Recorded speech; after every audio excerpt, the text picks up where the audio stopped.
Hola, hoy vamos a ver el periodo de entreguerras. Si anteriormente vimos las consecuencias directas que tuvo la Primera Guerra Mundial, ahora vamos a ver todo el rastro que dejó, sus otras consecuencias que a largo plazo llevarán a una nueva colisión. Dicho esto, vamos allá.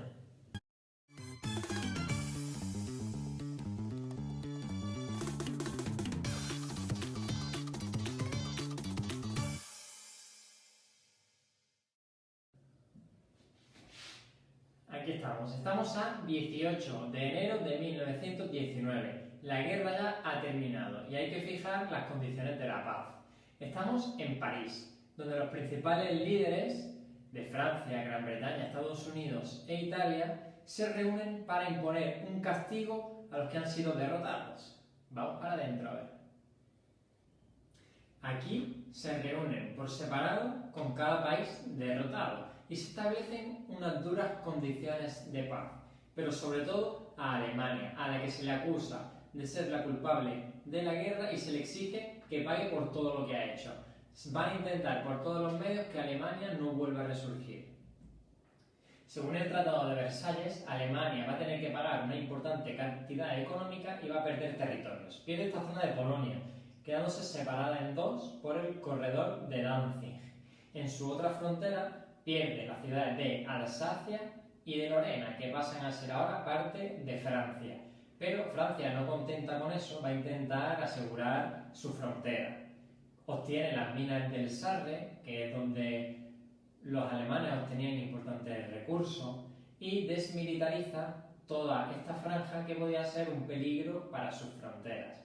Más adelante será ocupada por los propios franceses como garantía de pago de toda esa cantidad económica que Alemania debía por perder la guerra. Esto va a tener problemas, ya que toda esta zona que va a quedar fuera de Alemania va a estar llena de población alemana, que luego más adelante pues veremos sus consecuencias. Por último, se evita la unión con Austria. Por otro lado, hemos venido a la casa del gran vencedor, a los Estados Unidos.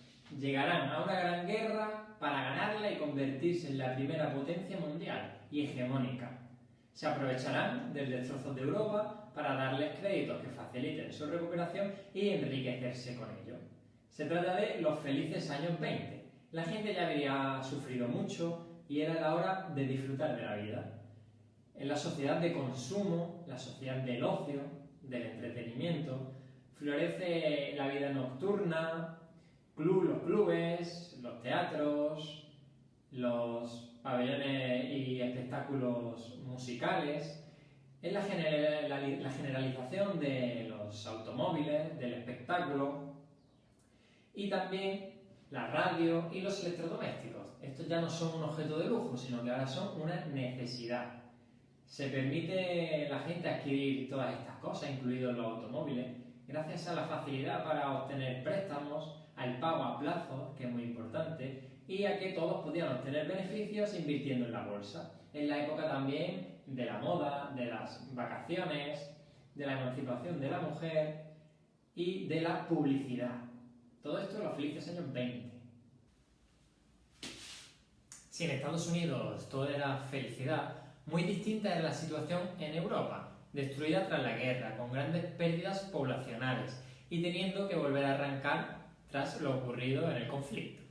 Algo que logran gracias al dinero americano, aunque a cambio le va a quedar una deuda enorme. Vamos al caso alemán. Tras la dimisión de Guillermo II, se instaura la República de Weimar. Entonces, tendrá que hacer frente a serios problemas. El primero de ellos será el avance comunista, ya que los comunistas de todo el mundo van a intentar emular lo que se hizo en Rusia. Y el segundo tendrá que ver con el dinero, van a tener un grave problema económico. Se trata de la enorme hiperinflación. El dinero pierde su valor. En este gráfico podéis ver cómo evoluciona esta hiperinflación. Y en esta tabla podéis ver cómo evolucionan los precios. Por ejemplo, algo que en 1920 costaba 12,6 marcos, en 1923 pasa a costar 750.000 millones. Se necesitaban millones para comprar el pan y los objetos básicos y tenían que llevar los billetes en carretillas, en camiones, los niños empezarán a jugar con ellos se empapelan las casas con billetes porque es más fácil y más barato que pintarlas. Y a estos problemas se va a sumar además la ocupación de Francia del Ruhr como garantía de pago de su deuda. Pero a partir de 1924 se llega a cierta calma, tras la tensión anterior, gracias, entre otras cosas, a la figura de dos políticos muy importantes, como fueron Briand y Stresemann.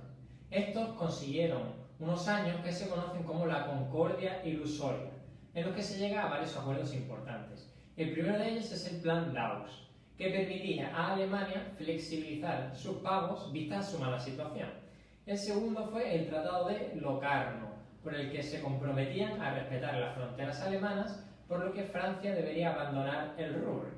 Y el último fue el Pacto Briand-Kellogg, por el que las potencias renunciaban al uso de la fuerza para solucionar sus problemas. Volvemos a Nueva York. Hemos visto cómo la gente aquí vivía en una burbuja. Se disfrutaba, se produce sin control, generando un excedente que se sabe que se venderá, y los especuladores triunfan invirtiendo en bolsa. Pero esta situación tan idílica no podía durar para siempre. Algunas empresas empezaron a tener dificultades, pero sus acciones seguían subiendo de valor. Y por lo que había mucha gente dispuesta a comprar estas acciones.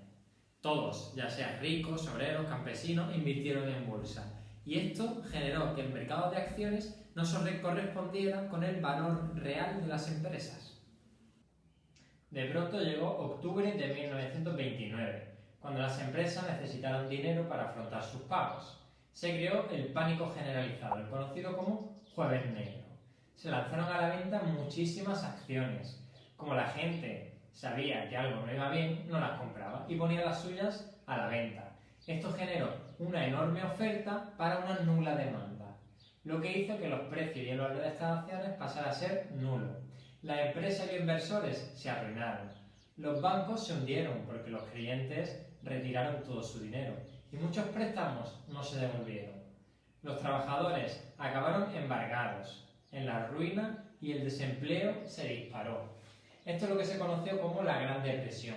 La gente vivía en la calle, en chabolas, comía de la caridad en los comedores sociales, lo perdió todo. Todo lo que tenían, ya sea gente de bien o simples trabajadores, se quedaron en la ruina. La crisis afectó a todos los sectores. Como ya he dicho, antiguos banqueros, tenían que acudir a estos centros y muchos, por último, optaron por quitarse la vida. Estados Unidos era un país muy joven, que había tenido una evolución muy rápida en muy poco tiempo y no estaba preparado para esta situación. Se convirtió en potencia hegemónica del mundo y poseía la mayor parte de la riqueza del planeta. Esto hizo que la crisis se extendiera, ya que redujo sus importaciones y empezó a repatriar los capitales invertidos, sobre todo en Europa, tras la Primera Guerra Mundial. Estas decisiones arrastró a otros países a esta situación de crisis y quiebra. Os preguntaréis que cómo se salieron de esta situación tan grave, cómo se soluciona este gran problema.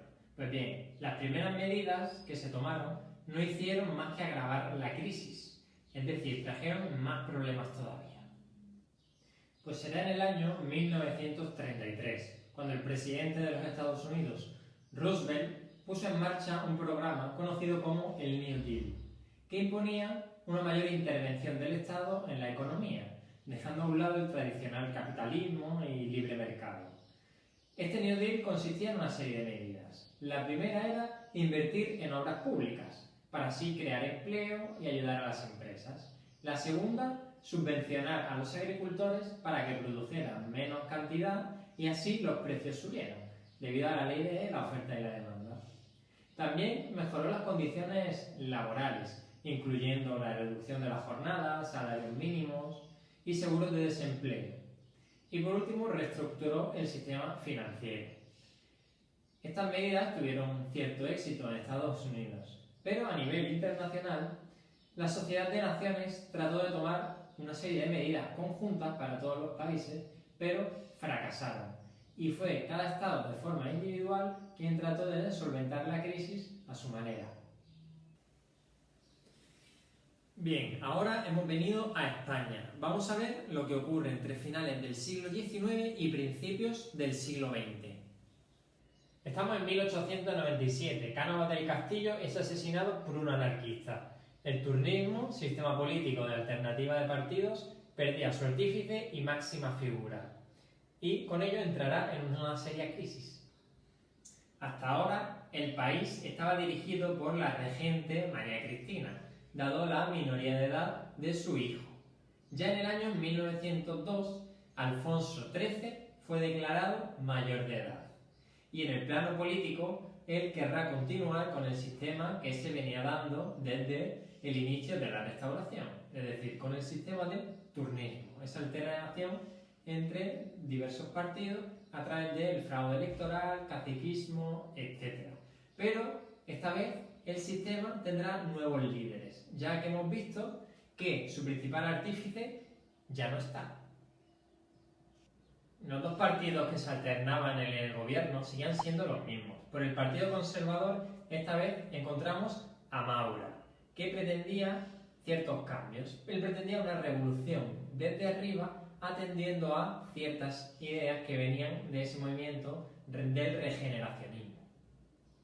Por el otro lado estaba el Partido Liberal, liderado por Canalejas, quien buscaba en cierto modo un acercamiento a lo que se estaba haciendo en Europa. Pero todo esto dentro del sistema conocido como el turnismo.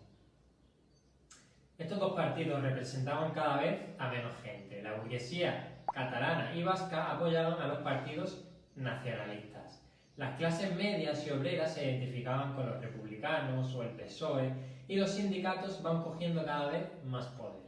En este panorama, a partir de 1909, se producen varias crisis muy importantes. La primera de estas crisis fue la Semana Trágica de Barcelona.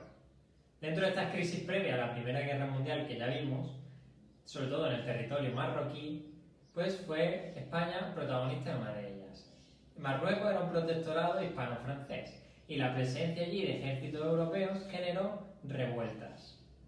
Maura decidió enviar a tropas desde Barcelona, pero estas tropas estaban formadas por gente humilde, ya que los que tenían dinero podían pagar para librarse de ir. Entonces, esto ocasionó una semana entera de revueltas en Barcelona, con incendios, barricadas y un gran número de muertes.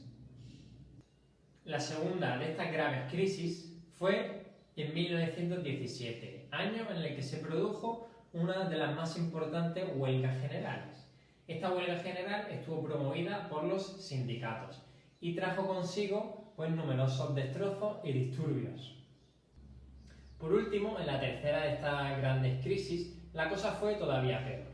Entre 1919 y 1923, el movimiento obrero se radicaliza. Tiene lugar la huelga de la Canadiense, que era una fábrica de origen canadiense que estaba en Cataluña.